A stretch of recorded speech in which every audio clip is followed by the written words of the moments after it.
नमस्कार, स्वागत है एक बार फिर से आप सभी लोगों का आपके अपने चैनल पीकेटी एजुकेट्स में।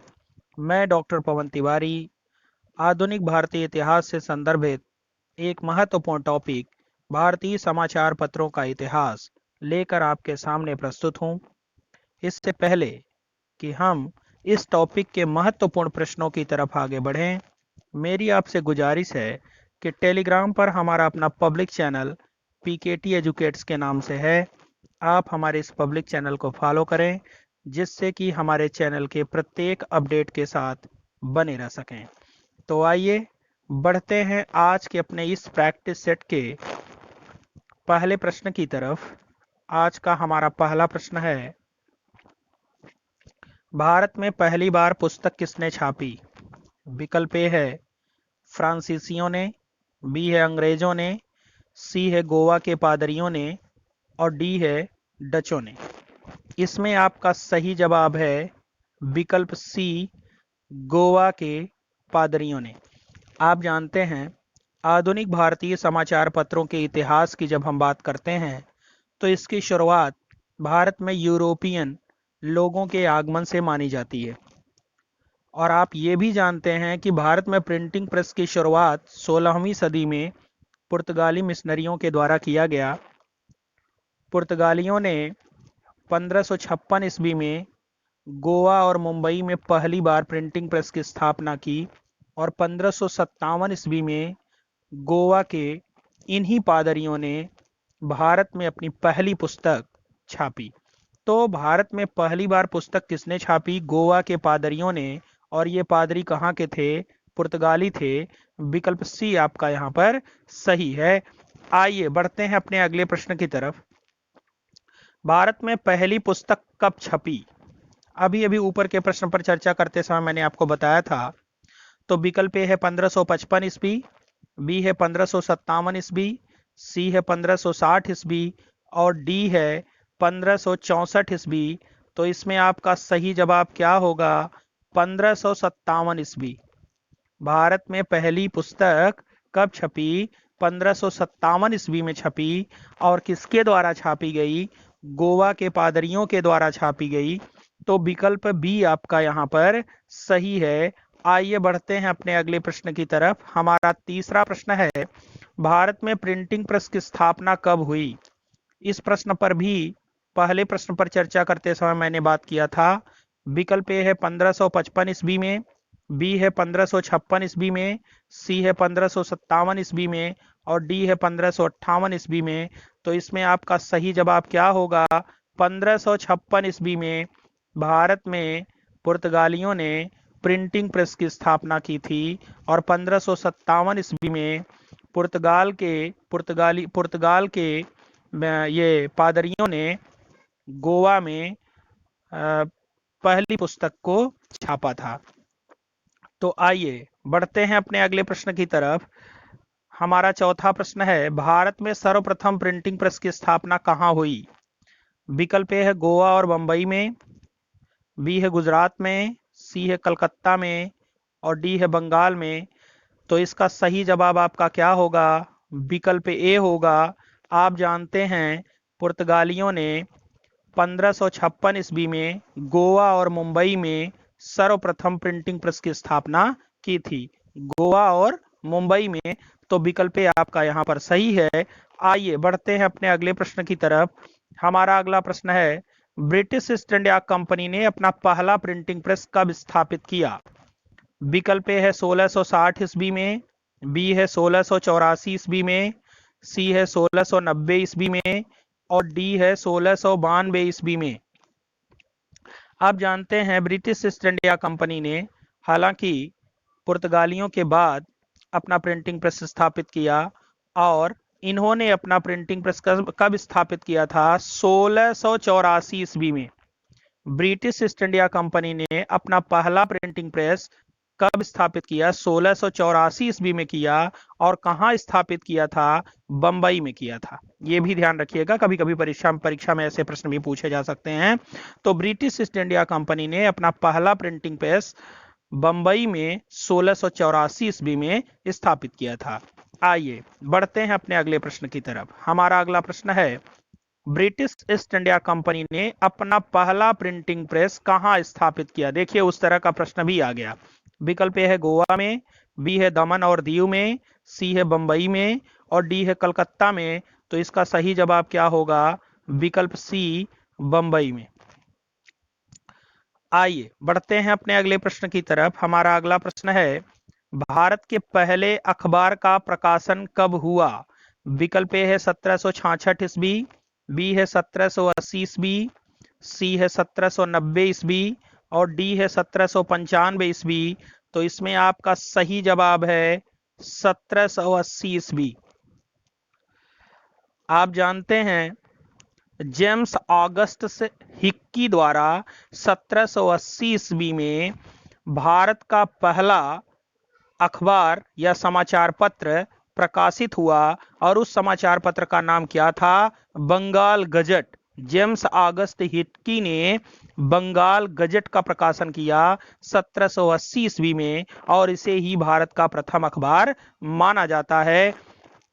तो विकल्प बी आपका यहां पर सही है। आइए बढ़ते हैं अपने अगले प्रश्न की तरफ। भारत का प्रथम अखबार किसके द्वारा निकाला गया? विकल्प ए है बमिर्घम, बी है जेम्स ऑगस्ट हिक्की, सी है गंगाधर भट्टाचार्य और डी है मार्समैन। तो इसमें आपका सही जवाब क्या होगा? भारत का पहला अखबार किसके द्वारा निकाला गया? विकल्प बी आपका यहां पर सही है, जेम्स ऑगस्ट हिक्की के द्वारा। आइए बढ़ते हैं अपने अगले प्रश्न की तरफ। भारत का प्रथम अखबार माना जाता है। विकल्प ए है बंगाल गजट, बी है कलकत्ता जनरल, सी है एशियाटिक मिरर और डी है बॉम्बे गजट। तो इसमें आपका सही जवाब क्या होगा? विकल्प ए बंगाल गजट। ऊपर के प्रश्न पर चर्चा करते समय मैंने आपको बताया था कि जेम्स ऑगस्ट हिक्की ने बंगाल गजट को प्रकाशित किया था 1780 ईस्वी में। इसे ही भारत का प्रथम अखबार माना जाता है। तो यहाँ विकल्प ए आपका सही है। आइए बढ़ते हैं अपने अगले प्रश्न की तरफ। हमारा 10वां प्रश्न है, किसी भारतीय व्यक्ति द्वारा अंग्रेजी में प्रकाशित पहला समाचार पत्र है? विकल्प ए है मद्रास गजट, बी है कलकत्ता कैरियर, सी है ओरिएंटल स्टार और डी है बंगाल गजट।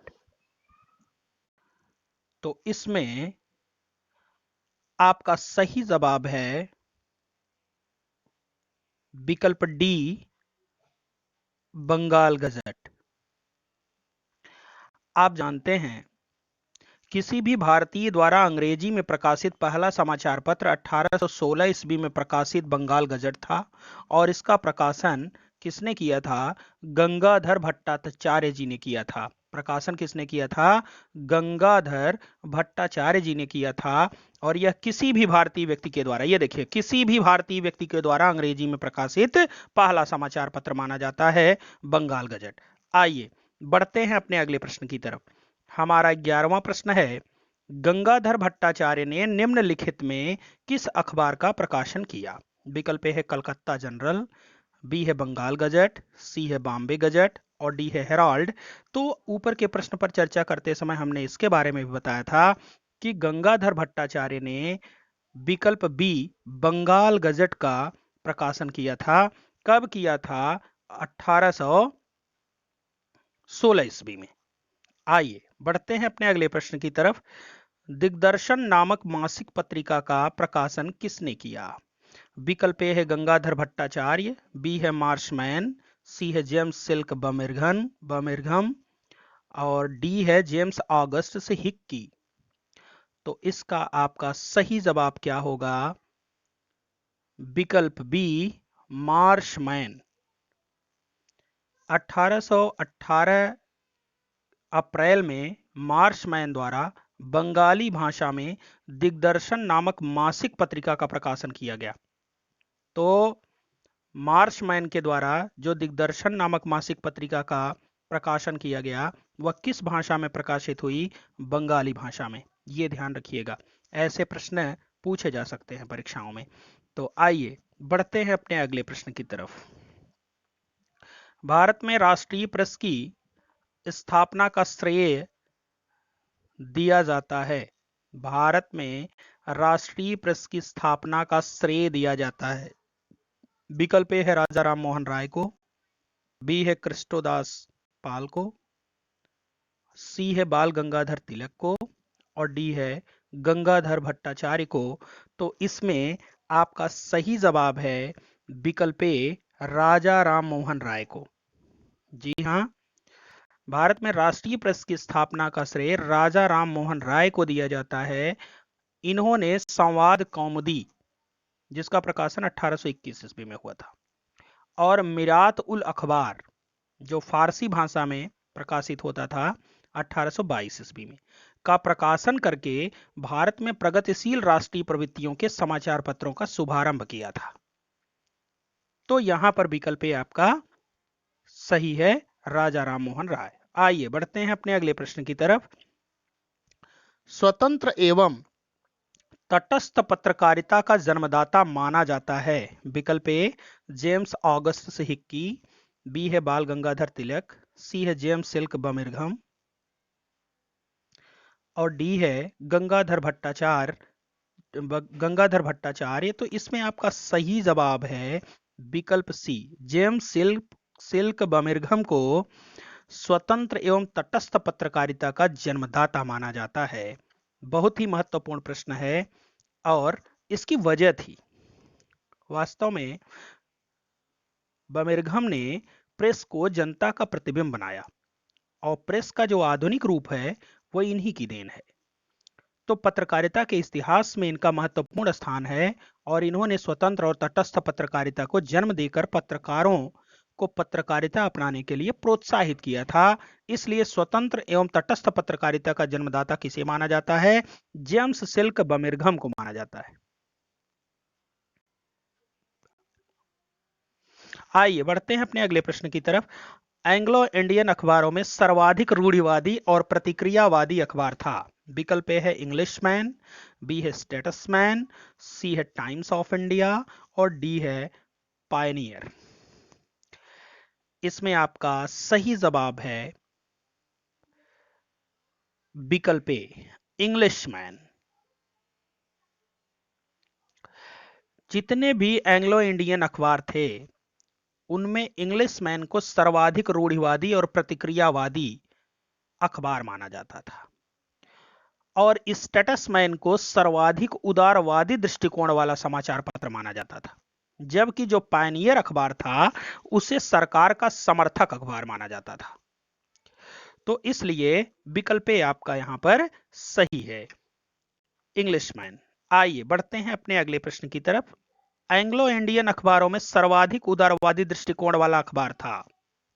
ऊपर के प्रश्न पर चर्चा करते समय मैंने इस पर भी बात किया था। विकल्प है टाइम्स ऑफ इंडिया, बी है सिविल एंड मिलिट्री गजट, सी है मद्रास मेल और डी है स्टेटसमैन। तो इसमें सही जवाब आपका क्या होगा? विकल्प डी स्टेटसमैन। यह सबसे उदारवादी दृष्टिकोण वाला समाचार पत्र था। आइए बढ़ते हैं अपने अगले प्रश्न की तरफ। हमारा 17वां प्रश्न है, निम्नलिखित में कौन सा अखबार सरकार समर्थक था? इस पर भी हमने ऊपर के प्रश्न पर चर्चा किया था, तो बताया था। विकल्प है पायनियर, बी है स्टेटसमैन, सी है टाइम्स ऑफ इंडिया और डी है इंग्लिशमैन। तो इसमें आपका सही जवाब क्या होगा? सरकार का समर्थक अखबार कौन था?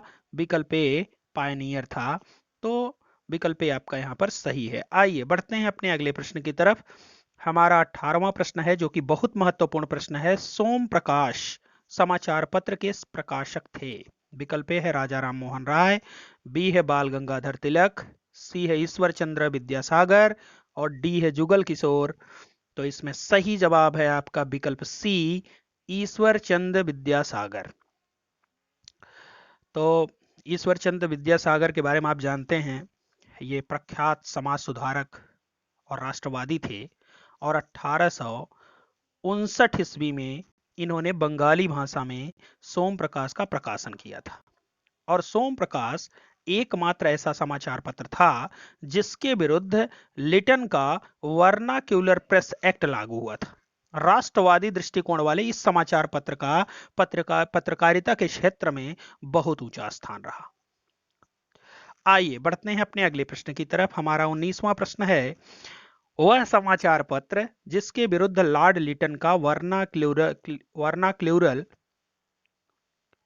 वर्नाक्यूलर प्रेस एक्ट लागू हुआ। वह समाचार पत्र जिसके विरुद्ध लॉर्ड लिटन का वर्नाक्यूलर प्रेस एक्ट लागू हुआ था, कौन सा था? विकल्प ए है बंगाल गजट, बी है सोम प्रकाश, सी है केसरी और डी है अमृत बाजार पत्रिका। तो इसमें आपका सही जवाब क्या होगा? विकल्प बी सही जवाब होगा। ऊपर के प्रश्न पर चर्चा करते समय मैंने बताया था आपको कि सोम प्रकाश, जिसके प्रकाशक और संपादक कौन थे? ईश्वर चंद्र विद्यासागर जी थे। और ये कब प्रकाशित हुआ? 1859 ईस्वी में प्रकाशित हुआ। तो आइए बढ़ते हैं अपने अगले प्रश्न की तरफ। हमारा 20वां प्रश्न है, बहुत ही महत्वपूर्ण प्रश्न है, पत्रकारिता का राजकुमार किसे कहा जाता है? विकल्प है जेम्स ऑगस्ट हिक्की को, बी है जेम्स सिल्क बर्मिंघम को, सी है क्रिस्टोफर दास को और डी है ईश्वर चंद्र विद्यासागर को। तो इसमें सही जवाब है आपका विकल्प सी, क्रिस्टोफर दास को क्या कहा जाता है? इनका पूरा नाम है क्रिस्टोपाल दास। क्रिस्टोपाल दास को पत्रकारिता का राजकुमार कहा जाता है और ये हिंदू पैट्रियाट के संपादक थे। तो यहां पर सही जवाब आपका सी है। आइए बढ़ते हैं अगले प्रश्न की तरफ। हिंदी में प्रकाशित भारत का पहला समाचार पत्र है। विकल्प है संवाद कौमुदी, बी है भारत मित्र, सी है उदंत मार्तंड और डी है आज। तो इसमें आपका सही जवाब क्या होगा? विकल्प सी, उदंत मार्तंड। उदंत मार्तंड को भारत का पहला हिंदी में प्रकाशित समाचार पत्र माना जाता है, जो 1826 में कानपुर से जुगल किशोर जी के द्वारा प्रकाशित होता था। बाद में चल करके यह कलकत्ता से प्रकाशित होने लगा था। तो विकल्प सी आपका यहां पर सही है। आइए बढ़ते हैं अपने अगले प्रश्न की तरफ। उदंत मार्तंड का प्रकाशन कहां से होता था? विकल्प है बंबई, बी है कलकत्ता, सी है मद्रास और डी है सूरत। मैंने आपको पहले ही बताया था कि 1826 में जब उदंत मार्तंड का प्रकाशन शुरू हुआ था तो यह कानपुर से प्रकाशित होता था, लेकिन बाद में चल करके इसका प्रकाशन कहां से होने लगा था? कलकत्ता से होने लगा था। तो विकल्प बी आपका यहां पर सही है। आइए बढ़ते हैं अपने अगले प्रश्न की तरफ। उदंत मार्तंड के संपादक थे। ऊपर के प्रश्न पर चर्चा करते समय मैंने आपको बताया था। विकल्प ए है गंगाधर भट्टाचार्य, बी है मोतीलाल घोष, सी है क्रिस्टोफर दास और डी है पंडित जुगल किशोर। तो पंडित जुगल किशोर उदंत मार्तंड के संपादक थे। विकल्प डी आपका यहां पर सही है। आइए बढ़ते हैं अपने अगले प्रश्न की तरफ। हमारा 24वां प्रश्न है, समाचार पत्रों का मुक्तिदाता किसे कहा जाता है? विकल्प ए है विलियम बेंटिक, बी है चार्ल्स मेटकॉफ, सी है लॉर्ड वेलेस्ली और डी है लॉर्ड लिटन। तो इसमें आपका सही जवाब है विकल्प बी, चार्ल्स मेटकॉफ को समाचार पत्रों का मुक्तिदाता माना जाता है। वास्तव में जब समाचार पत्रों की यह प्रक्रिया शुरू हुई प्रकाशन की, तो इसमें बहुत सारे ऐसे समाचार पत्र थे जो ब्रिटिश ब्रिटिश सरकार के विरुद्ध बोलते थे या जनता की आवाज को ऊंचा उठाते थे। और इस परिप्रेक्ष्य में सबसे पहले 1799 में लॉर्ड वेलेस्ली ने प्रेस नियंत्रण अधिनियम द्वारा सभी समाचार पत्रों पर नियंत्रण लगाते हुए संपादक, मुद्रक तथा मालिक का नाम अखबार पर देना अनिवार्य कर दिया था। बाद में लॉर्ड हेस्टिंग्स ने 1818 में इस अधिनियम को समाप्त कर दिया। 1823 ईस्वी में कार्यवाहक गवर्नर जनरल एडम्स ने अनुज्ञप्ति नियम बना करके, जो 1823 ईस्वी में बनाया गया, अनुज्ञप्ति नियम बना करके मुद्रक तथा प्रकाशक को मुद्राणय स्थापित करने से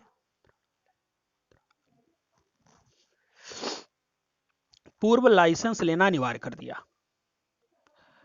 तो अनुज्ञप्त नियम द्वारा राजा राम मोहन राय का मिरातुल अखबार प्रतिबंधित कर दिया गया था।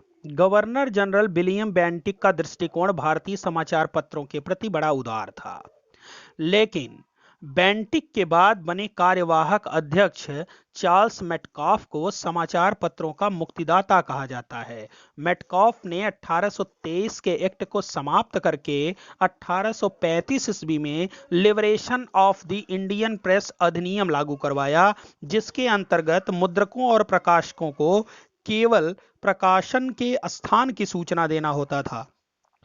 बाद में 1857 के विद्रोह के बाद लाइसेंसिंग एक्ट 1857 पुनः लागू कर दिया गया। 1867 में पंजीकरण अधिनियम पारित हुआ। इस अधिनियम द्वारा प्रत्येक पुस्तक तथा समाचार पत्र पर मुद्रक, प्रकाशक और मुद्रण स्थल का नाम देना अनिवार्य कर दिया गया था। तो समाचार पत्रों को प्रतिबंधित करने के लिए जितने नियम बनाए गए, उनमें सबसे खतरनाक नियम था 1878 ईस्वी का वर्नाक्यूलर प्रेस एक्ट।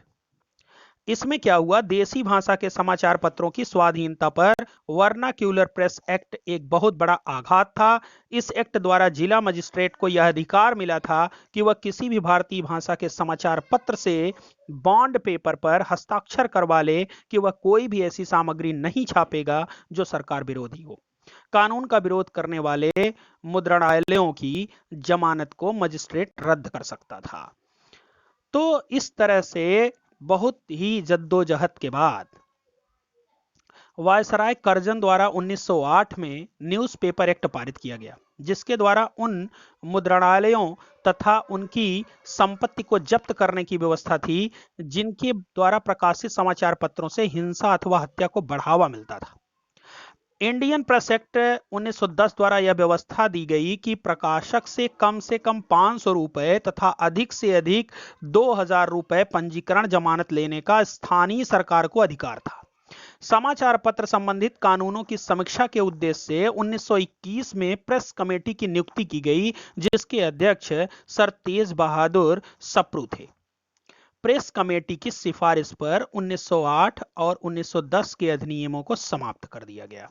1931 में इंडियन प्रेस इमरजेंसी एक्ट पारित किया गया और इस एक्ट द्वारा 1910 के प्रेस संबंधी नियम पुनः लागू कर दिए गए। 1932 में क्रिमिनल अमेंडमेंट एक्ट लागू हुआ, जो 1931 के एक्ट का ही एक विस्तारित रूप था। 1947 में प्रेस इंक्वायरी कमेटी की स्थापना का उद्देश्य समाचार पत्रों को संबंधित कानूनों की समीक्षा कर सुझाव पेश करना था। Lord Wellesley, Minto, Lord Adam, Canning, Lytton आदि को भारतीय प्रेस की स्वतंत्रता का सबसे बड़ा विरोधी माना जाता है। हालांकि लॉर्ड हेस्टिंग, बैटिंग, मेटकाफ और मैकाले, रिपन, तो Lord Hastings, William Bentinck, Metcalfe, Macaulay और रिपन, इन सबको भारतीय प्रेस की स्वतंत्रता का समर्थक भी माना जाता है। तो कुल मिलाजुला करके समाचार पत्रों का मुक्तिदाता किसे कहा जाता है? चार्ल्स मेटकाफ को कहा जाता है। आइए बढ़ते हैं अपने अगले प्रश्न की तरफ।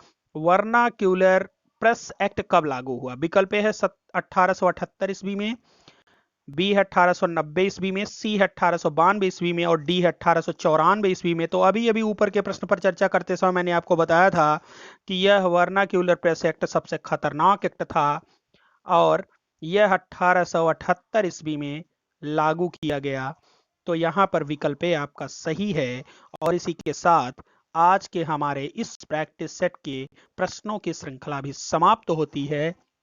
यदि आपको ये वीडियो अच्छा लगा है तो आप इसे लाइक करें, कमेंट करें और इसे दूसरों तक पहुंचाने के लिए इसको शेयर भी करें।